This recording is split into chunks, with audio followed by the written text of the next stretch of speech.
you need to understand how to put your team together. So we're going to show you what type of people you need to connect to. Loan officer, CPA, lawyer, real estate professional. Also, you need a home inspector, because sometimes a contractor can't put, if you're trying to ask for repairs, they don't know how to do the little form, so you can have it conducive to the picker to make sure that you can ask the seller to make repairs. But anyway, I want to introduce the Randolphs. Man, the Randolphs do so many different things. They do creative lending.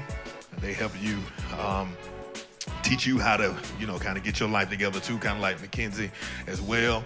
And they definitely are out here buying houses. They buy so many different houses, so many different rehabs that I asked them to please teach a class on how to pick the right house.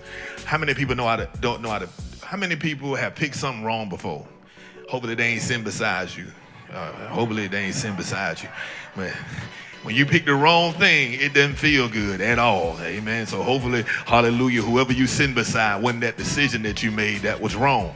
But you do not want to make the wrong decision when you buy a house, because it is a big decision.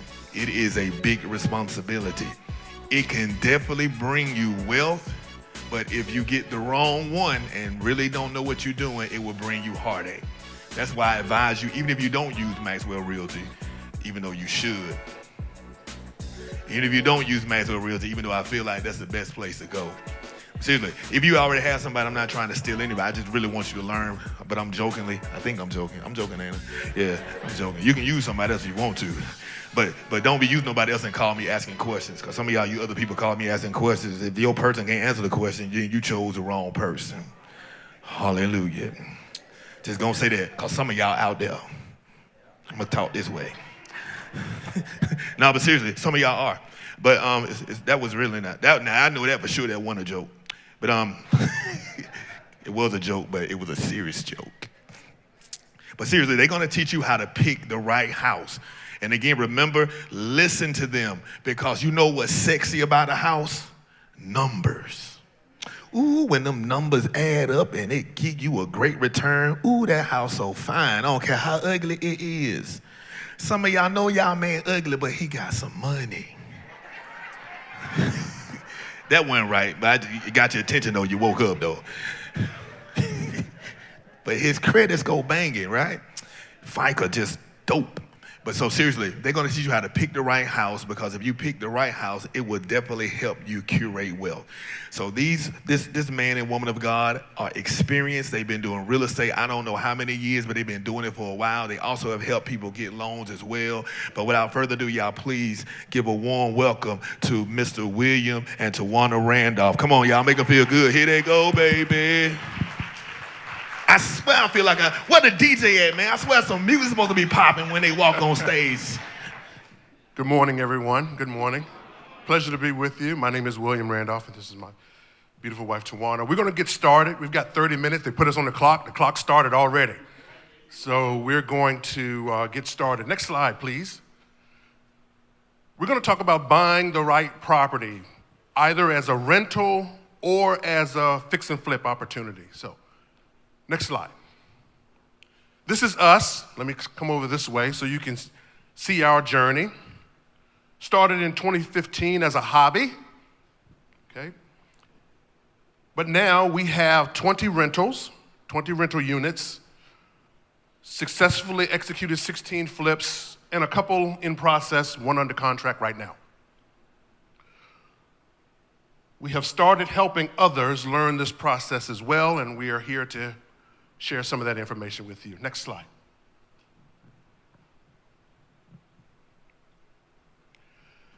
So there's a framework that I like to use that's called the Ideal Plus, why I think real estate investing is the Ideal Plus investment. Ideal is an acronym, IDEAL plus. One I for income, obviously for cash flow, for fix and flips, big checks at the end, hopefully. Depreciation, that's a tax treatment that's helpful. The real estate provides tax treatment. Equity is a big play as well. When you think about rentals and you have a mortgage on your rentals and your tenants are paying rent as they pay rent and they pay down your mortgage, your equity increases. Okay? Equity is a play. Appreciation, you just have to be eyes wide open the last few years. You see what appreciation looks like. Leverage, we've talked about leverage before. What other investments can you put down, sometimes 5, 10, 15, maybe even up to 20%, but have all of the value, have 100% of the value. You can't put 20% down on stocks and buy stocks. You can't do it in mutual funds. But in real estate, you can do that. And then the plus, the tax benefits. I think there's some valuable propositions for taxes. When my wife and I, whenever we're out doing real estate investing activities, we always go to dinner. We make it a point to go to dinner. That dinner is a tax write-off. That dinner is a tax write-off. We have some properties in other states. When we go visit those properties on the way to our vacations, those are tax write-offs. So that's the plus. Next slide. It's you, dear. So choosing the right property is crucial when you are on your hunt, whether you're searching for a rental property or a fix and flip. So we're just gonna share some of the things that we look for when we're hunting for our investment properties. Next slide. So this slide just kind of shows you some of the differences between whether you're on the hunt for a rental property or whether you're on the hunt for a fix and flip property. When you normally, some of the characteristics that people are looking for when they're looking for a rental is a steady cash flow. Everyone wants to get that consistent monthly, we call it mailbox money. The long-term appreciation, as my husband said, your tenants are paying the rent, but it's helping to build equity in what is your property, what's your asset. Location and market stability, rental investors often look for properties that are in highly sought-after locations. Have your ideal tenant in mind when you're looking for these properties.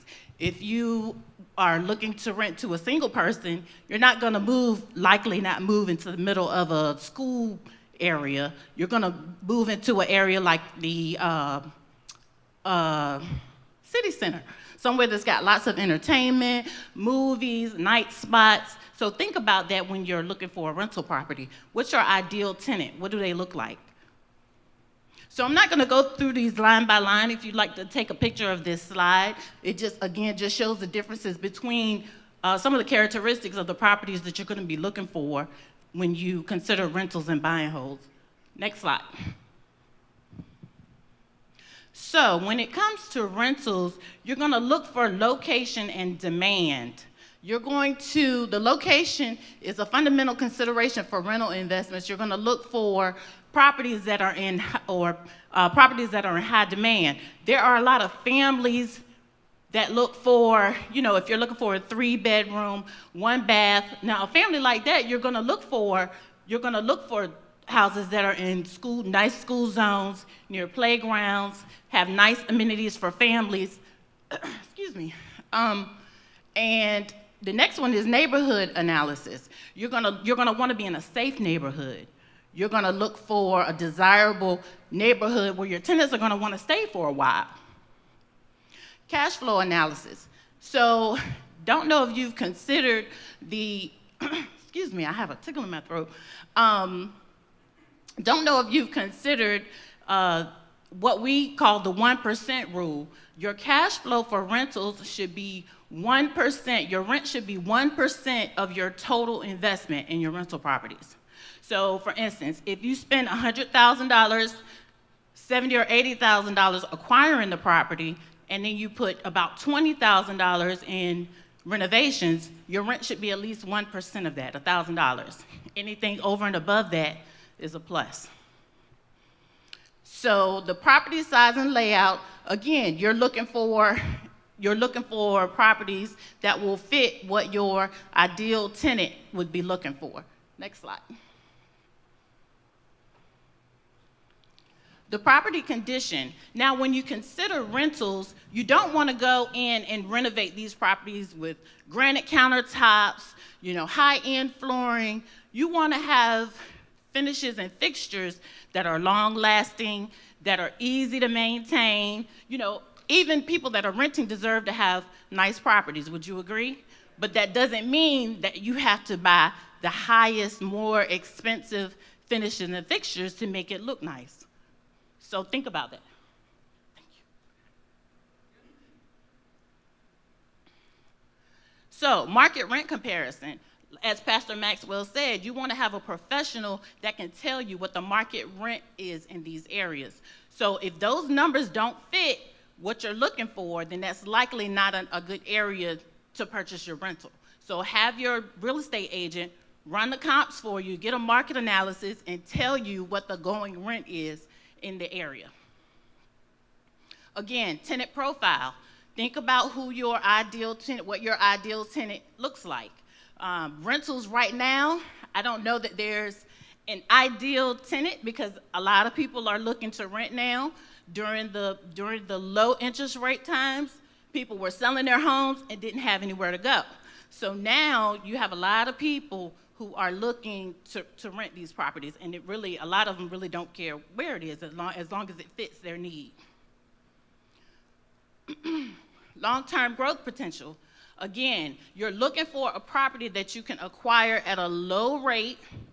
You can do minimal work to it, but you can optimize the rent. So again, buy low, do minimal work, do as little work as you have to. Again, make it nice. Again, we always say we don't want to place anyone in a neighborhood where we wouldn't feel comfortable with our mother living in it. So that's how we gauge what types of neighborhoods we go into. Next slide. This is our latest rental. It's located in Franklin, Virginia. We purchased it for $63,000. It took about $46,000 to renovate it and for the carrying cost, meaning what we had to pay while it was being renovated, the utilities and those things. And now we're renting it for $13.75 per month. So we purchased it for about $109,000 all in. So as you can see, renting it for $13.75 meets our 1% rule. Next slide. These are just a couple of pictures of what it looked like when we purchased it. Right.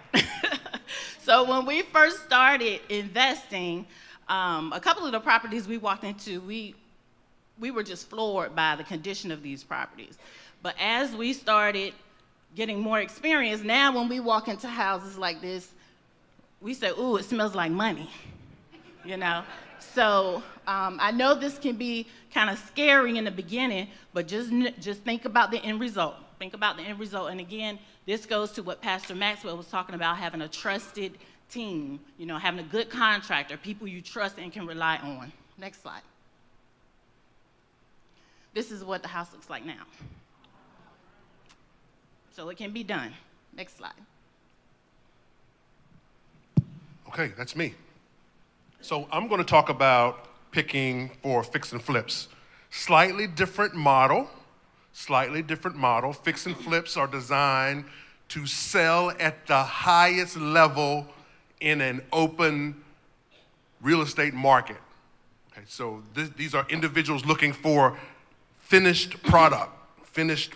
So there are a couple of strategies. Location and market trends. Are you buying in the path of where people want to live with a finished product? Okay, so it's very important to understand that. The renovation potential. My wife and I always talk about the gap, that we always are focused on the gap, and the gap is between where we buy and where we sell. And there's lots of activity that increases the gap or reduces the gap. So you always want to make sure you have the renovation potential. And the potential is this, simply. We've had some that have little or small renovations. We call those lipstick flips, okay? That is just a little paint, little carpet. Everything is solid, but little paint, little carpet, and we're in and we're out. And then we have some like the one we showed you before, where it's like forget lipstick, there's no lips. Okay? So renovation potential, must understand that. Budget considerations, making sure you understand what your budget, this is where a good team member contractor comes in, understanding what your budget is, what it can be, how long it's gonna take, what are your carrying costs. The whole stack of costs must be considered because there has to be a gap at the top, which is your profit. Okay, must have that gap at the top that's your profit. Your comps analysis, this is where my superhero real estate agent comes in. She does an exceptional job of identifying the comps, knowing what we can sell the house for. Okay, because whenever we buy them, we started with lipstick flips, and now we've had some where you look up through the top of the ceiling and you see the sky, or you look down through the floor and you see the ground. Okay, but that's not as important. What's important is what can the market in that neighborhood, what do the comps say it could be? Okay, and that's what we're looking for, is what it could be, because we have the team and the skills and the wherewithal to take it there. But if it's not what it could be, then that may be limiting in our decision. Next, please. Aesthetic appeal. Okay, aesthetic appeal. Now this is where, my wife said, and a couple other people have said, Pastor Maxwell has said, in rentals, you're not living there, okay? But in fix and flips, we think about it as, what if we were living there? What if we were living there? So that's the level that we're fixing, but we have to be mindful that we fix houses to the neighborhood. A $100,000 house does not demand granite countertops and waterfall islands, okay? But $300,000 houses demand marble, a little marble here, some high-end fixtures here, high-end vanities, things of that nature, tile, those types of things. So we have to fix for the neighborhood. Legal and zoning compliance, that's really important as well, from a standpoint of understanding what the property can be sold for, whether it's a commercial property, whether it's a residential property. We had a partner agreement of ours that we worked on.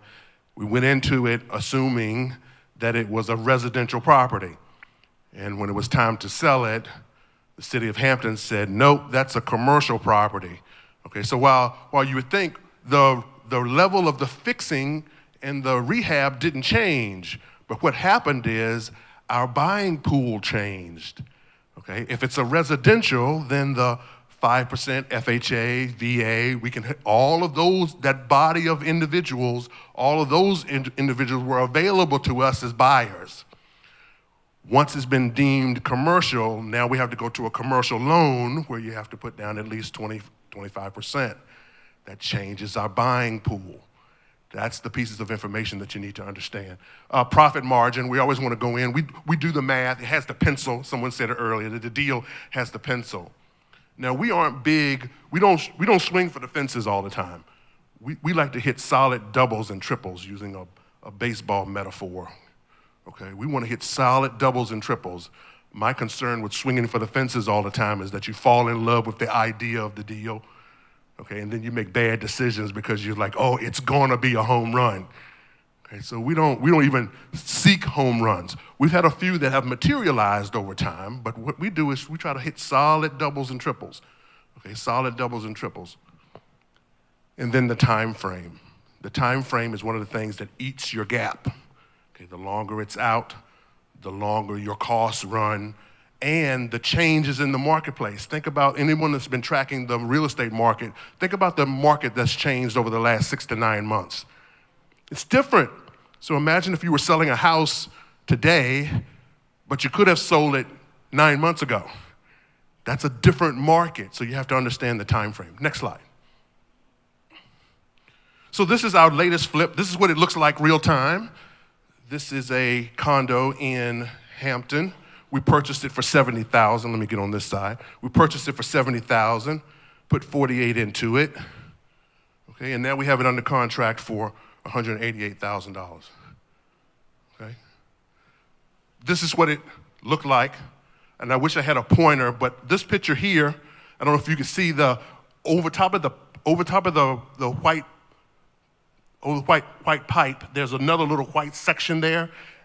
That's actually the top of the toilet from downstairs. Okay? So that's a picture of the toilet.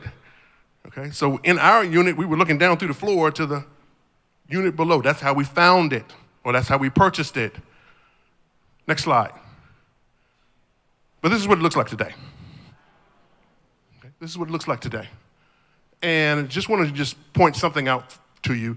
The picture on the top left and the picture on the top right are pretty much the same picture, except for the staging in the top right. That's computer-generated staging. I remember there was a season when we invested $1,200, $1,300, $1,500 to have our properties physically staged. Now that costs $35 a picture.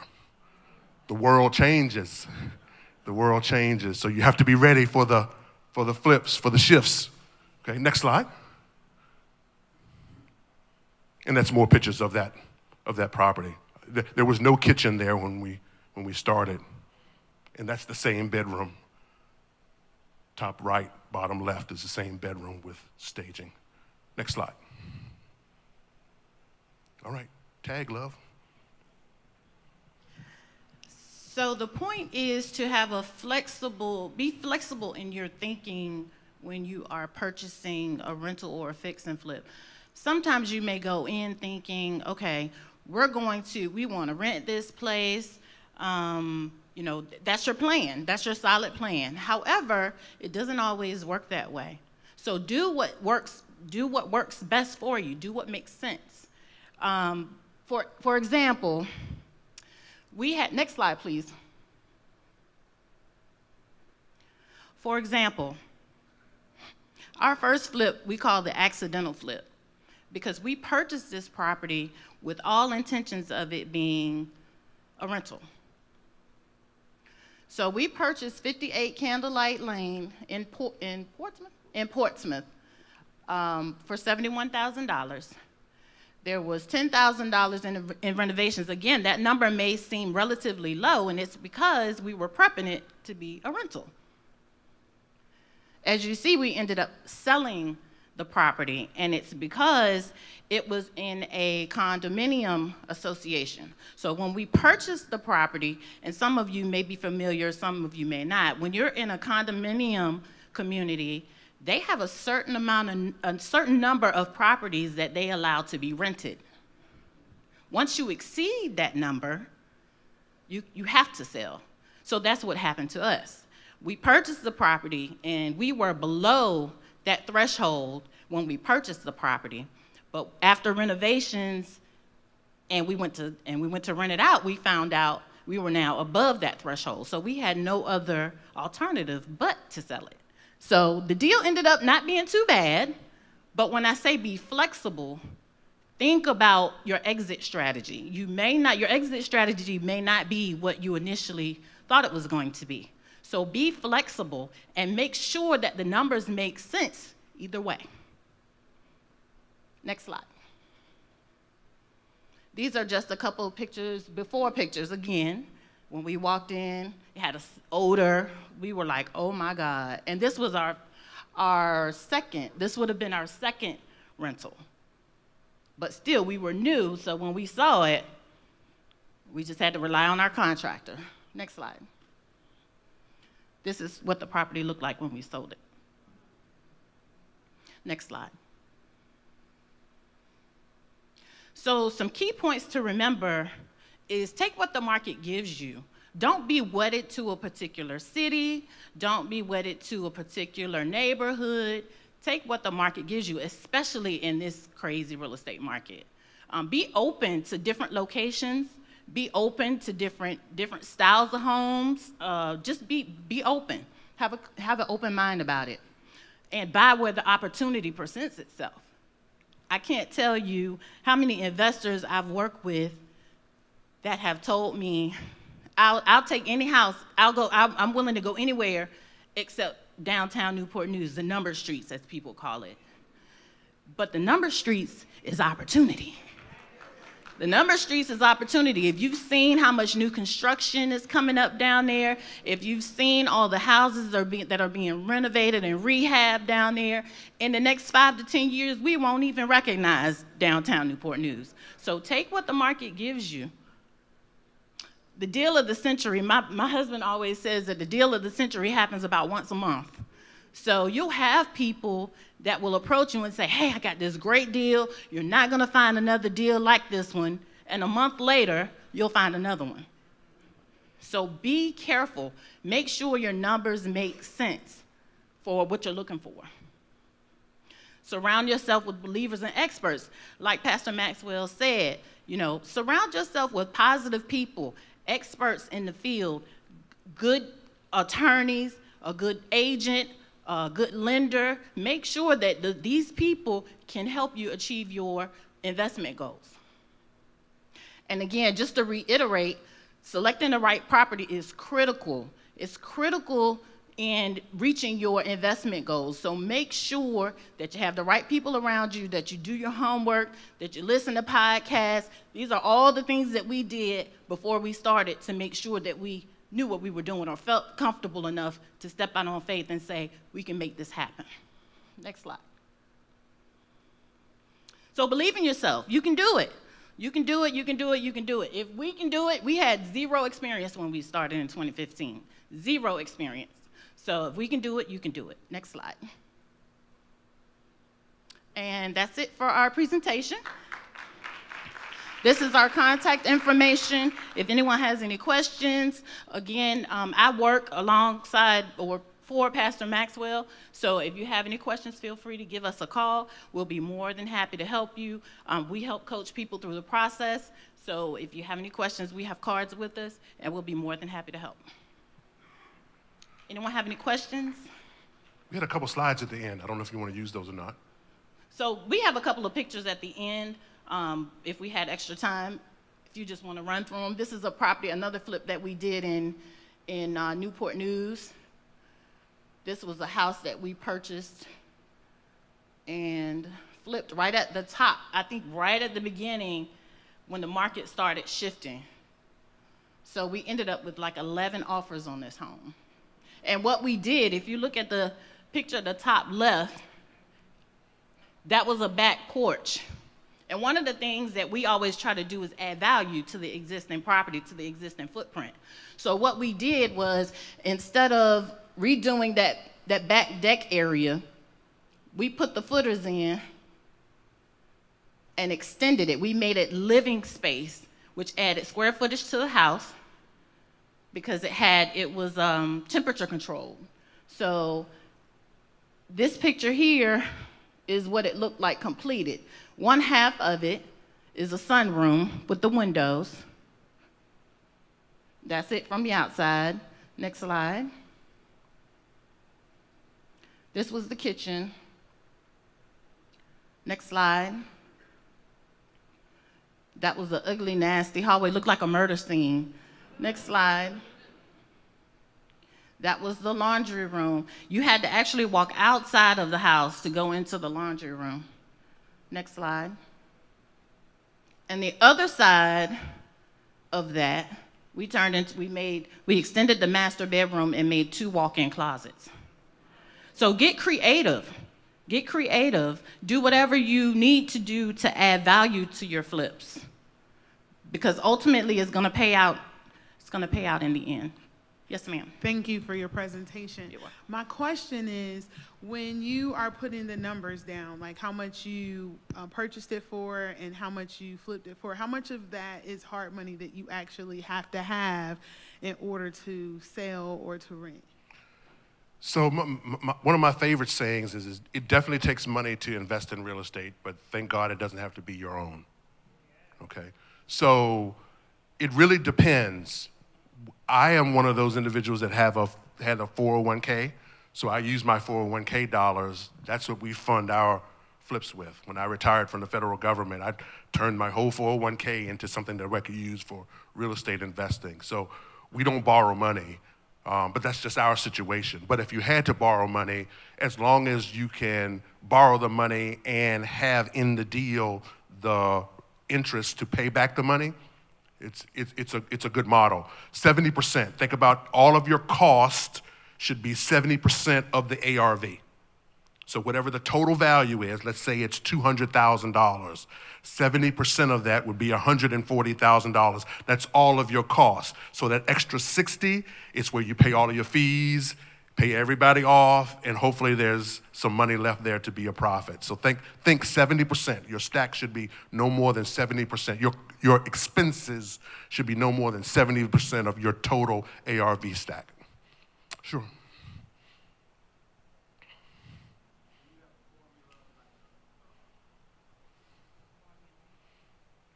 I think he's coming down. And he won. Now, like y'all racing to the mic. Go ahead, I'm sorry. Do you have like a formula that you can just refer to? Maybe we can take a picture of it or something like that in any of your slides to explain what you just said. Not in the slides, but it's I hate to say it's really simple, but it's really, here's the basis. Out of the total value of your deal, you divide that number or multiply that number by 0.7, okay, 70%, okay? And if your costs are below that number, we like to think that's a good deal. That's a good deal for us. So 70%, so that's the purchase, that's the renovation, that's the carrying costs, and all of the costs to sell. So then that 30% becomes Yes, profit. At least becomes the opportunity for profit. Some of those costs will be, we usually count 10%, 6% for the commissions, buying and selling on both sides, and another 3 or 4% because sometimes buyers ask for closing cost assistance. So we plan for, of that 30, 10% to be gone. We target the 20. That's our play. Yeah, hey, thanks again. Good presentation. Question is, I understand the concept about getting together a good team, a good partnership, you know, a realtor, a CPA and everything. But the crucial part seems to be the contractor, the one that's going to do the renovation, the fix-up. Can you talk in a quick, a little bit, how do you find that person or group or team or organization that you can trust to kind of do a good job and to be with you for multiple properties or, what's that situation like? How do you go about finding that contractor, company, organization? So in our experience, we found one over time. We were just fortunate. We tried a couple and we found one, and we treat this guy like he's royalty. Because if you find a good contractor, they're like royalty. Okay. I think the best strategy is just to tell everybody you're looking for a good contractor. People will have experiences. And they'll share those experiences with you. And I'll tell you, people that have good contractors, they are a little reluctant to give you their contractors as a referral. We advise, we share our guy probably once or twice, but other than that, we try to keep him busy, so he's not out there looking. So I think the best strategy is to talk to everybody, tell everybody everybody you meet, hey, I'm looking for a good contractor. And then if you know anybody that's a really good contractor, they should be thinking about getting into this business because that's the hardest part, in my opinion, of the whole life cycle of fix and flips and real estate investing. Having a competent contractor that will show up and be true to their cost estimates. Things happen, but to be relatively true to their cost estimates. If you find that, that's like finding the Easter Bunny and Santa Claus all rolled into one. And just to add to that really quickly, Pastor Maxwell, if you find there are a lot of people playing contractors around here now, I've heard some horror stories. If you find someone that is ready to start tomorrow, don't use them. Because any contractor right now that's a good contractor is going to be busy. So just be careful, just be mindful, because I've heard some horror stories. Can we give him a hand clap? What? You go that way, this way. Well.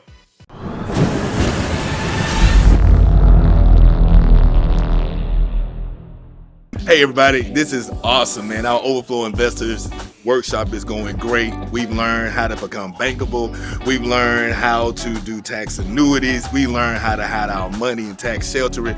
Our goal here is to make sure that we teach people how to make money through investing in real estate. Investing in real estate to me is the easiest way in order for you to learn and to curate wealth. So I'm so happy. We had a good turnout. We had probably about 200 people here today, and it's been awesome. We want to make sure that you're able to not only take care of yourself, but to curate wealth for your children and your children's children and your children's children's children. We want to make sure that you leave a legacy of wealth to take care of your family, and that's what we're going to teach you here in our Overflow. Hi, I'm Sarita Powers. I came all the way from Virginia Beach to hear Dr. Maxwell. Love it. Love it, love it, love it, love it, love it. Can't wait for the next one. I'm going to definitely buy my first property one day soon. You can also buy into this program. This is a free workshop, but we have it every month. We're going to have paid for classes, and we're going to give it at a very, very discount rate. Just look at the bottom of your screen, and you'll be able to see exactly what it is that you need to invest in yourself in order to make sure that you not only become bankable, but become wealthy so you can take care of your family.